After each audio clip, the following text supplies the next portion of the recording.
वंचित बहुजन आघाडीच्या वतीने आम्ही गेले अनेक दिवस महाविकास आघाडीमध्ये त्यांचाच समझोता नाही असं आम्ही त्या ठिकाणी सांगत होतो. ते आता असताना स्पष्ट झालेलं आहे. एकत्र यादी जाहीर होत नाहीये तर वेगवेगळे तिन्ही पक्ष काँग्रेस असेल, राष्ट्रवादी शरद पवार असेल किंवा शिवसेना उद्धव ठाकरे असतील, यांच्या वेगवेगळ्या याद्या त्या ठिकाणी बाहेर पडतात आहेत आणि ज्या मतदारसंघामध्ये यांचे अजून मतभेद आहेत ते मतभेद कायम आहेत अशी असणारी परिस्थिती आहे. आणि म्हणून फ्रेंडली फाईट अशा रीतीची संकल्पना पुढे आणली अशी परिस्थिती आहे. ही फ्रेंडली फाईट होणार होती आम्हाला अगोदरपासूनच दिसत होतं आणि म्हणून सातत्याने आम्ही असं भूमिका त्या ठिकाणी घेतली की तुम्ही पहिल्यांदा तुमचं भांडण मिटवा. तुमचं भांडण मिटलं की मग आम्हाला असणारा मतदारसंघ मागायला त्या ठिकाणी सोपे होते.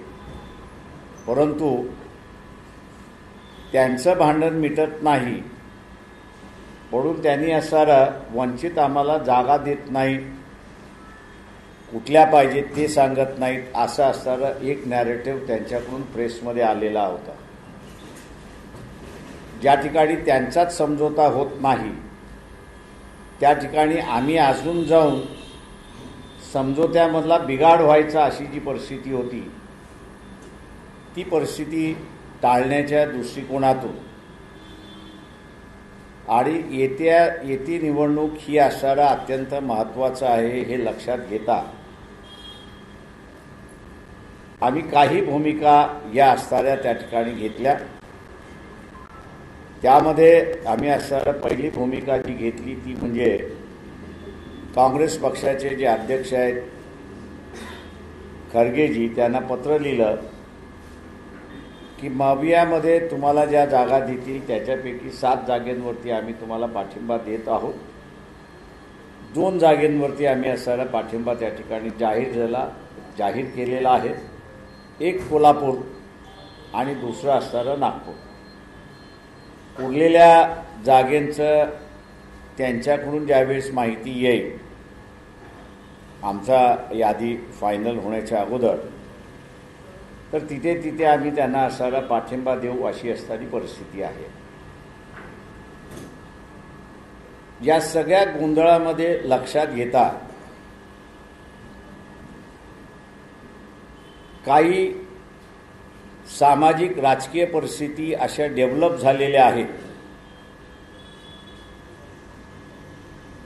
की ज्याच्यामध्ये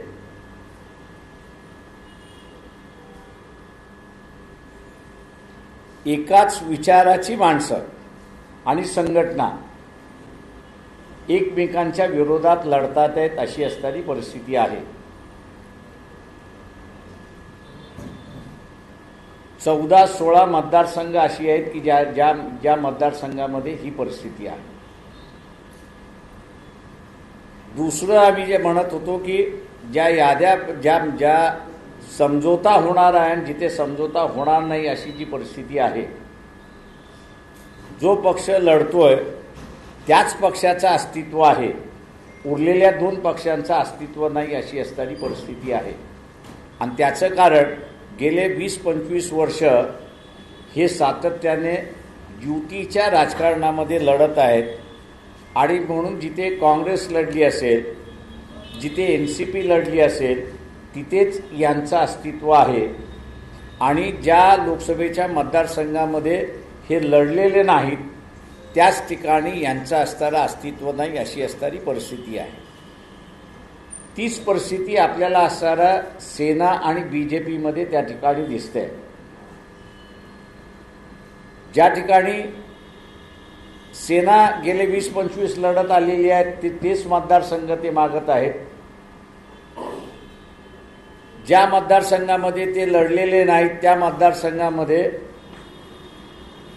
त्यांची ताकद नाहीत म्हणून असणारं उमेदवारी मागत नाहीत अशी असणारी परिस्थिती आहे. भारतीय जनता पक्षावरनं मला वाटतं ही परिस्थिती स्पष्ट होते अशी असणारी परिस्थिती आहे. भारतीय जनता पक्षामध्ये जी चर्चा चालू आहे आणि लोकही विचारतात आहेत की एवढे सगळ्या संघटनांची लोक घेण्याची त्यांना गरज काय आहे. त्यांची सुद्धा अवस्था तीच आहे की ज्या मतदारसंघामध्ये ते लढत आहेत किंवा लढत आलेले आहेत त्या मतदारसंघामध्ये त्यांचं प्राबल्य आहे, पण ज्या मतदारसंघामध्ये ते लढलेले नाहीत त्या मतदारसंघामध्ये त्यांचं प्राबल्य नाही अशी असणारी परिस्थिती आहे. आणि म्हणून ते प्राबल्य आपल्याला मिळावं म्हणून उमेदवार पळवण्याचा भाग चाललाय. काही पक्ष फोडून आपल्यामध्ये सामील करण्याचा भाग चाललाय. आणि लेटेस्ट आपण असं जर पाहिलं तर मनसेसारख्या संघटनेला सुद्धा भारतीय जनता पक्ष आपल्यामध्ये समावेश करून घ्यायचा किंवा ॲडजस्टमेंट करून घेण्याचा प्रयत्न त्या ठिकाणी चाललेला आहे. मी एकच या ठिकाणी मानतोय की जेवढे पक्ष लढतात आहेत त्यांचे त्याच मतदारसंघामधली असणारी ताकद आहे, उरलेल्या मतदारसंघामधली त्यांची असणारी ताकद नाही अशी परिस्थिती आहे. आणि म्हणून आम्ही त्यांना म्हणालो होतो की वंचित बहुजन आघाडी हे कॅटलिस्ट म्हणून असणारा रोल त्या ठिकाणी प्ले करू शकते. आणि ट्रेडिशनली जे आपण लढत आलेला आहात त्याचा असणारा फेर मांडणी जर आपण केली तर आपल्याला असणारा रिझल्ट फार चांगल्या पद्धतीने येतील अशी परिस्थिती आहे. पण दुर्दैवाने दोन गोष्टींचा असणारा अडचण आहे असं मी त्या ठिकाणी मानतो. एक म्हणजे प्रस्थापितांचं राजकारण आणि वंचितांचं विस्थापिताचं राजकारण. आम्ही असं म्हणत होतो की प्रस्थापित आणि विस्थापित यांचा समन्वय आपण असणारा ह्या इलेक्शनमध्ये करूया, परंतु त्याला या तिन्ही पक्षांचा नाकार होता. आणि म्हणून आम्ही असणारं त्या ठिकाणी जाणार कसं म्हणजे बाहेर पडणार कसं या दृष्टीने आम्ही तुम्हाला 2 किंवा 3च जागा देतो अशी असणारी परिस्थिती त्या ठिकाणी सुरुवात केली. दुसरी जी वंचितची असणारी ह्या तिघा पक्षांना अडचण जी होती ती माझ्या अंदाजानं मुंबईच्या सभेमध्ये असणारं जाहीर आपल्या सगळ्यांना असणारं दिसलं की आमचं मोदीशी भांडण नाही, अदृश्यशक्तीशी असणारं भांडण आहे. इलेक्शनमध्ये जो पक्ष आहे त्या पक्षाला तुम्हाला अंगावरती घ्यावं लागतं, त्याला टीकेचं असणारं शस्त्र तुम्हाला करावं लागतं आणि त्याचे असणारे 10 वर्षाचं कारोबार जो आहे तो लोकांसमोर कसा हितकारक नाही हे मांडणं त्या ठिकाणी असणारं आहे आपण बघितलंय. आणि म्हणून त्या सभेमध्ये मी अनेक गोष्टी त्या ठिकाणी मांडू शकतो आणि त्याच्यामुळे अडचण होऊ शकेल म्हणून मला फक्त 5च मिनिटं त्या ठिकाणी दिली. मला त्याच्याबद्दल म्हणणं नाही की राहुल गांधीची सभा होती आणि राहुल गांधीला अधिक वेळ मिळाला पाहिजे होता याची मला जाणीव आहे. वंचितची 2 ठिकाणची असणारी अडचण जी आहे, एक की भारतीय जनता पक्ष RSS आणि मोदी यांना सरळ सरळ अंगावरती घेण्याची ताकद आहे, ती पूर्णपणे अडचणीची होती एक भाग. आणि दुसरा भाग जर विस्थापितांची सत्ता किंवा विस्थापितांना सत्तेमध्ये सहभाग करून घ्यायचा हा प्रस्थापितांचा विरोध कायम राहिलेला आहे. आणि ह्या प्रस्थापितांनी काँग्रेस पक्ष ताब्यात घेतलेला आहे, BJP सुद्धा ताब्यात घेतलेली आहे, NCP सुद्धा ताब्यात घेतलेली आहे आणि शिवसेना सुद्धा ताब्यात घेतलेली अशी असणारी परिस्थिती आहे. आणि म्हणून यांचे निवडून आलेले आमदार आणि खासदार आपण बघितले तर हे एकमेकांशी निगडीत आहेत अशी असणारी परिस्थिती आहे. ज्या उमेदवारांची नावं 4 मतदारसंघामध्ये आम्ही आपल्याला वाचून ओळख करून दिलेली आहे, हे सगळे विस्थापित समूहातलेच उमेदवार आहेत. आमचा आग्रह असा होता की ह्या विस्थापितांना आपण बरोबर घेऊन त्या ठिकाणी सत्तेमध्ये गेलं पाहिजे. पण दुर्दैवाने आमची असणारी कन्सेप्ट ही मान्य तर झालीच नाही, पण त्यांच्यामधली भांडणं मिटली नाहीत अशी असणारी परिस्थिती आहे. इलेक्शन जवळ आलं आणि म्हणून आम्ही जी तयारी केली होती त्या तयारीच्या जोरावरती आम्ही आता असणारा या इलेक्शनमध्ये एक आघाडी म्हणून असणारा आम्ही त्या ठिकाणी उभं राहतो आणि महाराष्ट्रातले असणारे अनेक मतदारसंघ हे आम्ही लढवणार, हे आम्ही असणारं जाहीर करतो या ठिकाणी. आमचा जो मेन मुद्दा राहणार आहे या इलेक्शनमधला तो म्हणजे हा जो इलेक्टोरल बॉन्ड आहे. आम्ही म्हणत नाही आहोत, पण फायनान्स मिनिस्टर यांचे यजमान जे आहेत तेच म्हणतात आहेत की हा जगातला सगळ्यात मोठा असणारा फ्रॉड आहे. दुसरा, काही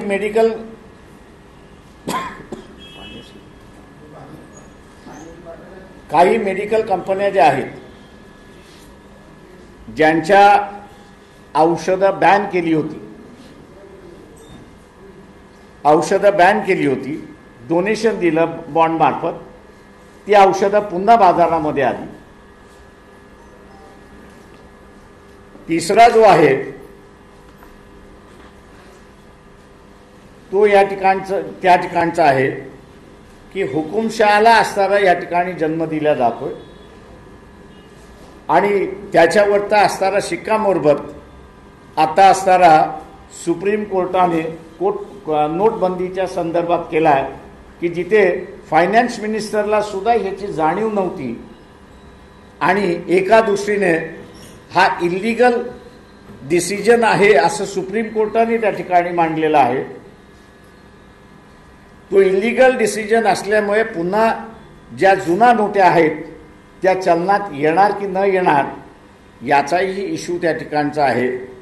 नॅशनल इश्यूज म्हणून आम्ही असणारं या ठिकाणी लढणार आहोत आणि त्याच्याचबरोबर ओबीसींचा असणारा जो लढा आहे की आमचं आरक्षण हे वाचलं पाहिजे, वेगळं असलं पाहिजे, त्या दृष्टीने आमची असणारी वाटचाल या ठिकाणी राहणार आहे. ही आणि स्थानिक इश्यू घेऊन आम्ही असणाऱ्या इलेक्शनमध्ये सामोरे जाणार आहोत. माझं या 4 मतदारसंघातलं पहिलं असेसमेंट मी आपल्याला असणारं या ठिकाणी मांडतोय. मी मांडतो ते आपल्याला सगळ्यांना असणारं आश्चर्य वाटेल, पण प्रचार जसा वाढत जाईल तसं आपल्याला लक्षात येईल की या 4 मतदारसंघातली लढाई जी आहे ही स्टेट सरळ भारतीय जनता पक्ष आणि वंचित बहुजन आघाडी यांच्यामध्येच त्या ठिकाणी होणार आहे. कारण का 2 मतदारसंघातले उमेदवार जे आहेत ते लढण्यासाठी रिलक्टंट होते. कोणाला तरी उभं करायचं म्हणून असणारं त्या ठिकाणी उभं केलेली अशी परिस्थिती आहे. त्याच्यामुळे ही परिस्थिती उरलेल्या मतदारसंघात सुद्धा डेव्हलप होईल असे आम्ही त्या ठिकाणी मानतोय. आणि मी असं म्हणेन की पहिल्यांदाच फुले शाहू आंबेडकरी चळवळ ही जी आहे सामाजिक व्यवस्थेतून राजकीय व्यवस्थेकडे वाटचाल करणारी, ही पहिल्यांदा नॅशनल सीनवरती आणि राज्याच्या सीनवरती मेन फोर्स म्हणून उभं राहील अशी अपेक्षा आम्ही त्या ठिकाणी बाळगतोय. मतदार आम्हाला असणारा साथ देईल अशी आमची अपेक्षा आहे. माझं निवेदन थांबवतो. आपण आता विचारू शकता. एक विचारा. भारतीय जनता पार्टीला सपोर्ट केलं कोणाला आणि कुठच्या वेळची? मला असणारा तुम्हाला एक फक्त उदाहरण द्या पहिल्यांदा कुठच्या वर्षी आणि कधी सपोर्ट दिलेला आहे.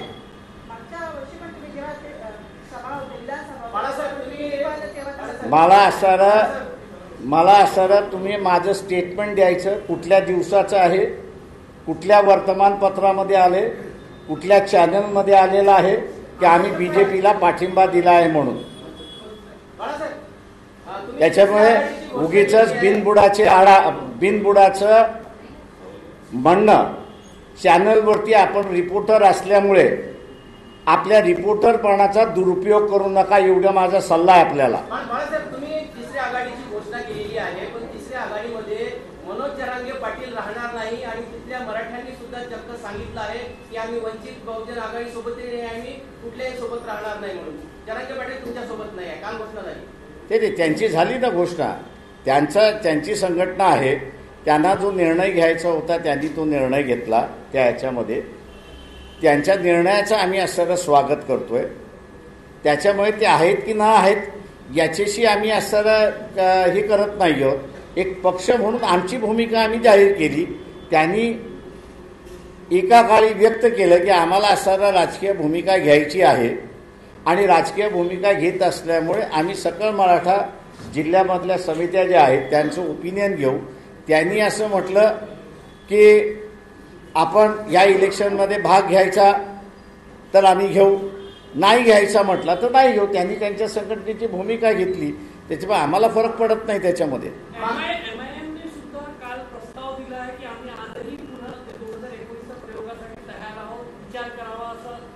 We have ruled out MIM totally.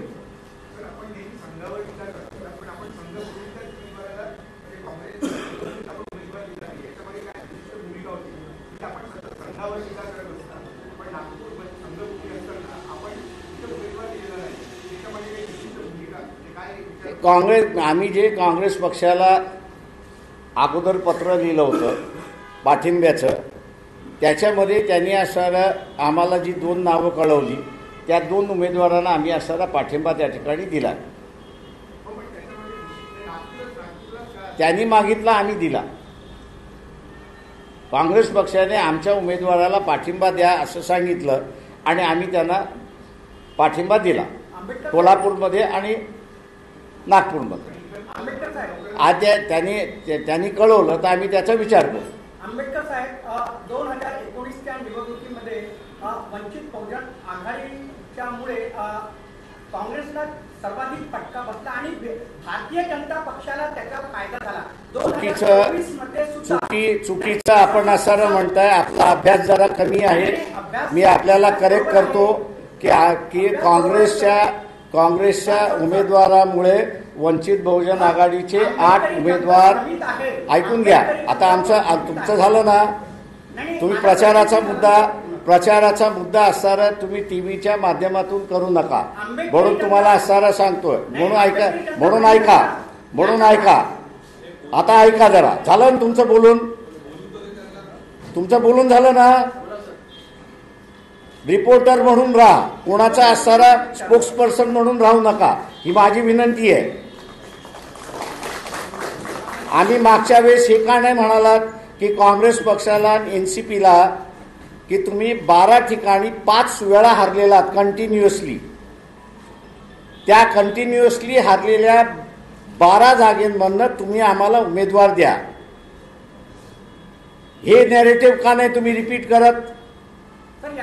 ऐकून घ्या आता जरा प्लीज. स्पोक्सपर्सन म्हणून नका बोलत जाऊ. आता आम्हाला बोलू द्या. 12 जागेपैकी हरलेल्यांपैकी एकही जागा काँग्रेस पक्ष आणि एनसीपी त्यावेळेस सोडायला तयार नव्हती. पक्ष म्हणून आम्हाला इलेक्शन लढल्या पाहिजेत. आणि आमचा असणारा आरोप आहे की आमच्या 8 जागा या काँग्रेस आणि एनसीपीमुळे पडल्या. आम्हाला असणारा त्या 8 जागेमध्ये हिंदू मतं मिळाली, मुस्लिम मतं जी आहेत ती काँग्रेसने आणि एनसीपीने ब्लॉक केली. ती मुस्लिम मतं जर आम्हाला मिळाली असती तर आम्ही 8 जागेमध्ये विजयी असतो. हे अनेक आकड्यांवरनं सिद्ध झालेलं आहे. पण दुर्दैवाने काही जण त्याला मान्य करायला तयार नाहीत. त्यांचा आमचा दुर्दैव आहे त्या ठिकाणी. आता लोक जेवढे निवडून देतील तेवढे आम्ही स्वीकारू. सर 2019 मध्ये आघाडीसोबत तुम्ही नव्हते आणि आता 24 मध्ये पण नाही आहे. अकोल्यामधून तुम्ही 2 75,000ने पराभूत झाले होते. यावर्षी सुद्धा तीच स्थिती आहे. तुमचं विजयाचं सूत्र काय राहील यावर्षी अकोल्यामधून? फक्त तुमचं. लोक त्या ठिकाणी निर्णय देतात. मला मागच्या वेळेस 3 वेळा पाडण्यासाठी काँग्रेस आणि राष्ट्रवादीने मुसलमान उमेदवार दिला. हा तुमच्या कधी लक्षात आलेलं नाही आणि येणारही नाही. ते तुम्ही कधी मांडणारही नाही त्याच्यामध्ये. आज असणारा मुस्लिम उमेदवार दिला तरी आम्ही त्यांच्याबरोबर राहणार नाही. हा तिथल्या मुस्लिम समाजाने काँग्रेस पक्षाला आणि NCP पक्षाला सरळ सांगून टाकलेला आहे. त्याच्यामुळे मी असं म्हणतोय की माझा विजय सुखरत झाला असं मी त्या ठिकाणी मानतोय.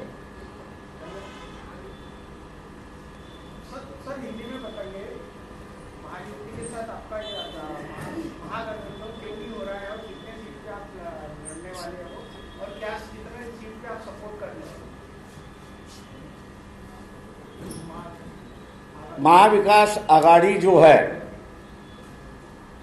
तीनों पार्टियां जो है,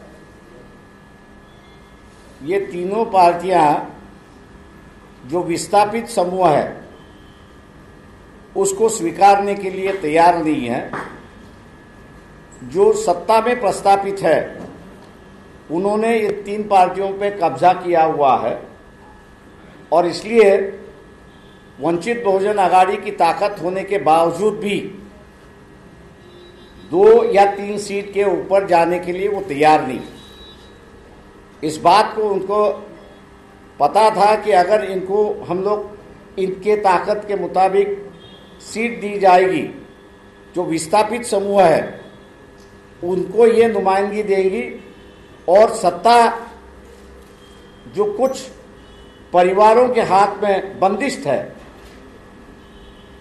वो बांध जो है वो टूट जाएगा और आम आदमी की सत्ता यहां पर आना शुरुआत होगी. इसलिए हम उस आघाड़ी में जाना भी चाहते थे, लेकिन उस आघाड़ी में ना हमको इज्जत मिलती थी और ना जो ताकत हमको मिलनी चाहिए, ये सीटें मिलनी चाहिए थी, वो सीटें भी वहां पर मिल नहीं रही है.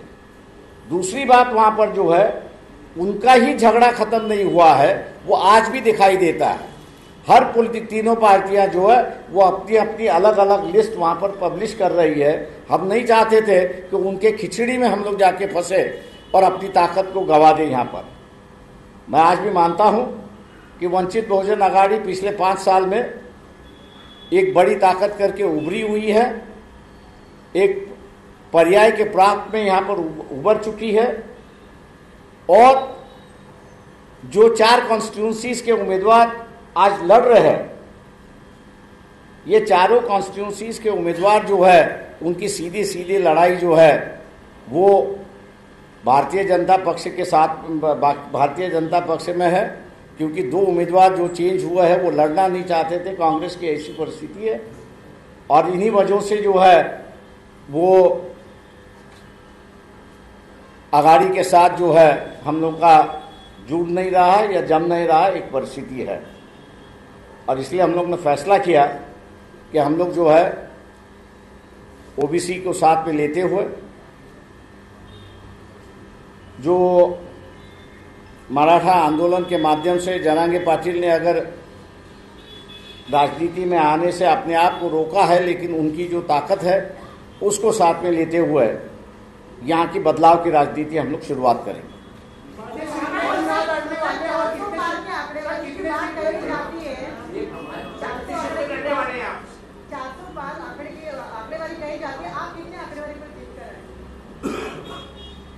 भैया मैं जुगाड़ नहीं खेलता हूं. जो जुगाड़ करते हैं वो आंकड़ेवारी की बात करते हैं. जो इलेक्शन लड़ते हैं वो लोगों पर तय करते हैं कि इनको कितना सीट देना है, कितना नहीं देना है. तो हम लोगों पर भरोसा करते हैं.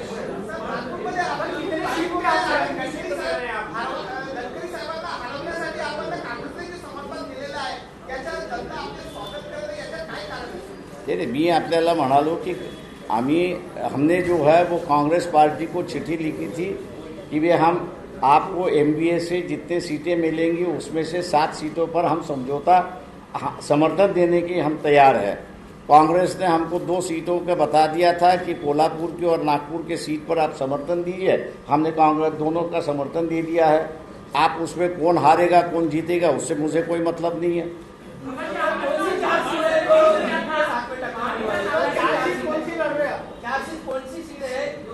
वो मेरे ख्याल से खरगे जी बताएंगे तब आपको बताऊंगा मैं। आंबेडकर साहेब एक विषयाचा होता तुम्ही काँग्रेसला पत्र लिहिलं, तुम्ही म्हणाले की मी आकडेवारी सांगितली कारण जुगार खेळत नाही. तुम्ही मग समर्थनाचं पत्र लिहिताना 7चा आकडा कुठून काढला? नंबर 1 सर कंटिन्यू करतो. नंबर 1 हे 7चा आकडा तुम्ही कसा निवडला? नंबर 2 आता तुम्ही 2 जागांवर समर्थन देऊन आणखी 5 देण्याचं तुमच्या म्हणण्यावरून दिसत आहे. त्याच्या बदल्यात तुम्ही काँग्रेसला अकोल्यासाठी समर्थन ऑफिशियल मागणार आहे? अजिबात नाही. आम्ही जे 7 हा जो त्यांना जे महाविकास आघाडीमध्ये जागा मिळणार आहेत त्या जागेपैकी त्यांनी जर व्यवस्थित ॲनालिसिस केलं तर आम्हाला असं दिसलं होतं की आम्ही त्यांना सरळ जिंकण्यामध्ये मदत करू शकतो मताच्या स्वरूपामध्ये, आणि म्हणून आम्ही सरळ 7 जागा त्यांना सरळ कळवल्या होत्या.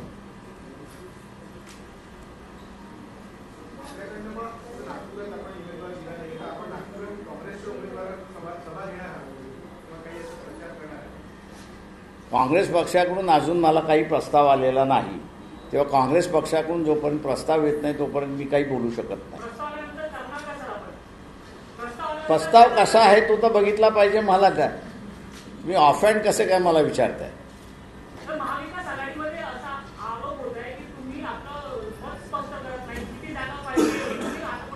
मी आताही तुम्हाला सरळ सांगितलं की महाविकास आघाडीमधली भांडणं अजून मिटलेली नाही. आज त्यांची भांडणं असेपर्यंत आम्ही मागण्याचा प्रश्न उद्भवत नाही. त्याच्यामुळे त्यांची भांडणं मिटली असती तर आम्ही कदाचित त्यांच्याबरोबर आम्हाला कुठल्या जागा पाहिजेत ते आम्ही त्यांना सांगितलं असतं. आणि आम्ही एक असणारं यादी त्यांना दिली होती की ती ज्यावेळेस आम्हाला युतीमध्ये घ्यायलाच तयार नव्हते त्यावेळेस 48 जागेपैकी आम्ही 27 जागा या कशा कशा पद्धतीने बांधलेल्या आहेत आणि आमची किती तयारी झालेली आहे त्याची यादी आम्ही त्यांना दिली. आणि आम्ही त्याच्यामधनं म्हणालो होतो या 27 पैकी तुम्ही किती आम्हाला जागा ह्याच्यातलं देत आहेत ते आम्हाला सांगा. त्यांनी आम्हाला कम्युनिकेट केलेलं नाही.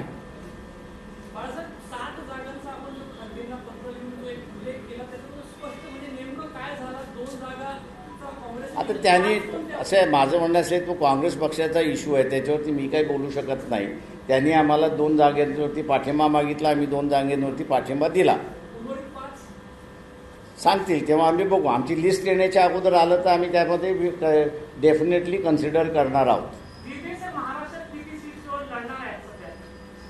आम्ही लिस्ट जाहीर करतो ना आमची.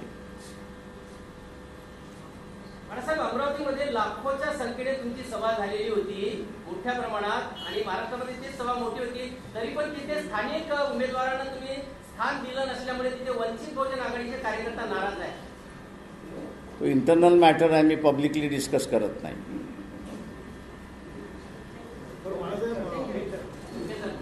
शरद पवार तुमच्याशी चर्चा करण्यासाठी खूप अनुकूल आहे तर कधी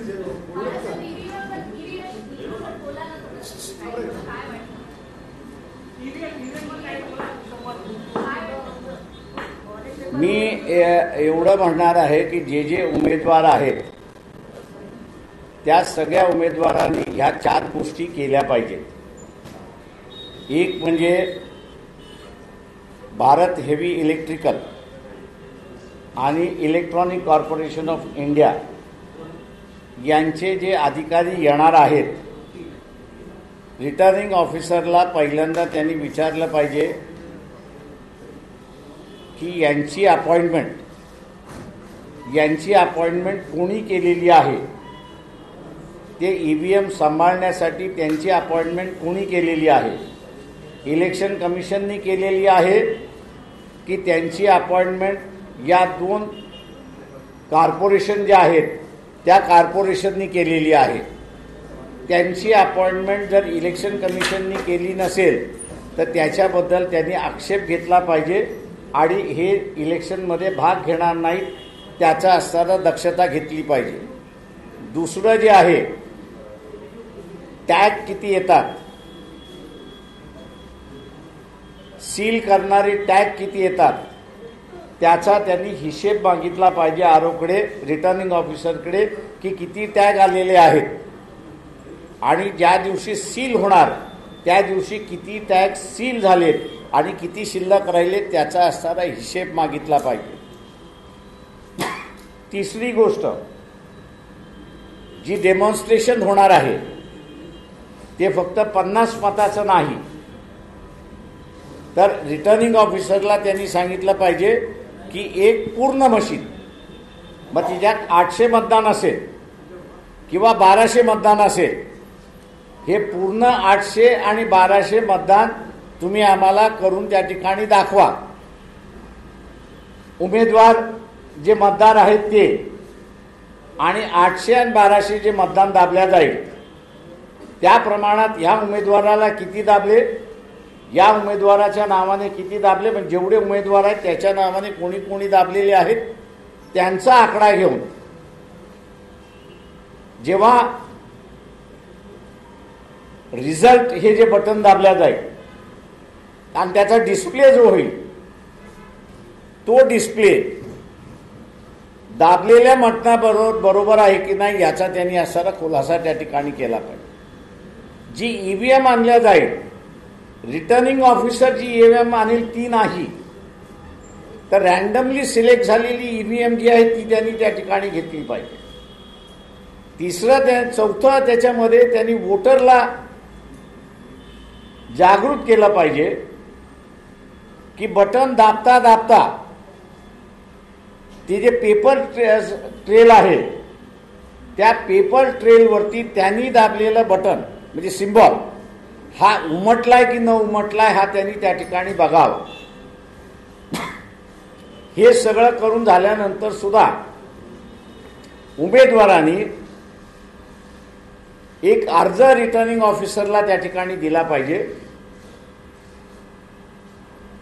तो अगोदरच दिला पाहिजे माझं म्हणणं असं आहे, आणि तो म्हणजे मागच्या काउंटिंगमध्ये असं लक्षात आलं की 373 मतदारसंघामध्ये पोल वोट्स आणि काउंटेड वोट्स याची टॅली झाली नाही.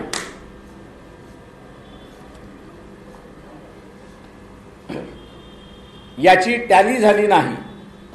कायदा असा म्हणतो की पोल वोट्स आणि काउंटेड वोट्स याची टॅली झाल्याशिवाय रिझल्ट डिक्लेअर करता येत नाही. आणि म्हणून सगळ्या उमेदवारांनी रिकाउंटिंगचा अर्ज अगोदरच त्या ठिकाणी दाखल केला पाहिजे की पोल वोट्स आणि काउंटेड वोट्स याची टॅली झाली नाही, तर त्यांनी असणारा पेपर ट्रेल याची काउंटिंग मागणी केली पाहिजे. पार्लमेंटने मंजूर केलेला कायदा कंडक्ट ऑफ इलेक्शन पोल्स 1960 या कायद्यानुसार पार्लमेंटच असं म्हणत आहे की ईव्हीएम मधला एक निकाल आणि पेपर ट्रेल मधला एक निकाल हे दोन वेगवेगळे असतील तर पेपर ट्रेलचा निकाल हा फायनल मांडावा हा पार्लमेंटने कायद्याने त्या ठिकाणी केलेला आहे. याचा अर्थ पार्लमेंट सुद्धा ईव्हीएम वरती विश्वास ठेवत नाही आणि म्हणून ईव्हीएमची प्रोव्हिजन करत असताना बॅलेट पेपरची असणारी प्रोव्हिजन त्यांनी रद्द केलेली नाही हे आपण लक्षात घ्या. आणि म्हणून कॅन्डिडेटनी मी दिलेल्या सूचना जर त्या ठिकाणी तंतोतंत पाळल्या तर हेराफेरी करण्यासाठी जागा राहत नाही. कारण बॅलेट काउंटेड आणि बॅलेट एकदा झालं की ईव्हीएम पेपर ट्रेल त्या ठिकाणी काउंटिंग होतो. ECLचे जे अधिकारी आहेत हे जर इलेक्शन कमिशनचे अधिकारी नसतील तर त्यांना EVM हँडल करता येत नाही आणि त्यांना जर EVM हँडल करता येत नसेल तर पुन्हा बॅलेटवरती यावं लागेल अशी असणारी परिस्थिती आहे. आणि म्हणून मग काउंटिंग EVMचं करण्याच्या ऐवजी तिथे पेपर ट्रेलची काउंटिंग ते त्या ठिकाणी मागू शकतात अशी परिस्थिती आहे. कारण का इलेक्शन कंडक्ट करण्याचा अधिकार हा इलेक्शन कमिशनच्या अंडर असणारा जो अधिकारी आहे आणि त्याची असणारी स्पेशल ऑर्डर ही प्रेसिडेंट ऑफ इंडिया ही काढते आणि तोच इलेक्शनमध्ये असणारा भाग घेऊ शकतो, उरलेला घेऊ शकत नाही. त्याच्यामुळे भारत हेवी इलेक्ट्रिकल आणि ECL यांच्या अधिकाराची ऑर्डर ही जर प्रेसिडेंटनी काढलेली नसेल तर त्यांना इलेक्शनमध्ये भाग घेता येत नाही. हा असणारा ऑब्जेक्शनेबल मुद्दा प्रत्येक कॅन्डिडेटनी तिथे उपस्थित केला पाहिजे आणि त्याच्यावरती असणारा आरोचा निकाल त्यांनी घेतला पाहिजे.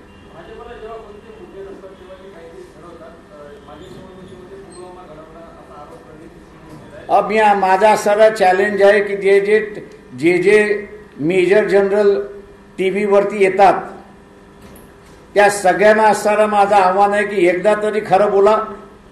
जे मेजर जनरल येतात ते की मिलिटरीतला कॉन्वॉय याच्या संदर्भातली रूल्स अँड रेग्युलेशन्स आहेत की नाही, 80चा कॉन्वॉय होऊ शकतो का, याच्याबद्दल जे रिटायर्ड मिलिटरी ऑफिसर्स येतात आहेत चॅनल्सवरती त्यांचा मला आव्हान आहे त्यांना की हे 80चा कॉन्वॉय होतो का, की कॉन्वॉय मिलिटरीमधला सुद्धा त्याचे रूल्स अँड रेग्युलेशन्स आहेत. माझ्या माहितीप्रमाणे जे मी वाचलेले आहेत 10 पेक्षा जास्ती कॉन्वॉय होऊ शकत नाही. तेव्हा हा 80चा कसा झाला हे रिटायर्ड मिलिटरी अधिकारी विचारणार आहेत की नाही, हा माझा त्यांना सवाल आहे. राम मंदिरच्या मुद्द्यावर जे भाजप जे निवडणूक लढणार आहे, राम मंदिरच्या मुद्द्यावर वाटतं का हा इम्पॅक्ट करेल राम मंदिरचा मुद्दा या इलेक्शनमध्ये? लोकांना मला ह्या इलेक्शनमध्ये महागाईचा मुद्दा, शेतकऱ्याला त्याच्या शेतीमालाचा भावाचा प्रश्न आणि तरुणांना आपल्याला ह्या व्यवस्थेमध्ये काम मिळणार की न मिळणार हा मुद्दा गाजेल असं मला त्या ठिकाणी दिसतंय. थँक्यू. आभारी आपल्या सगळ्यांचा.